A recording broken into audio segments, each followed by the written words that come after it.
சிவனே போற்றி. தாமிரபரணி, பொதிகை மலை, அகஸ்தியர். இது ஒரு திருசூல இணைப்பு.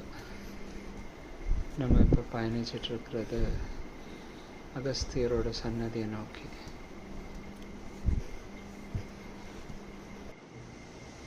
ஆஞ்சநேயர் தன்னோட படைகளோட அங்கே தரிசனம் பண்ண காத்துட்ருந்தாங்க.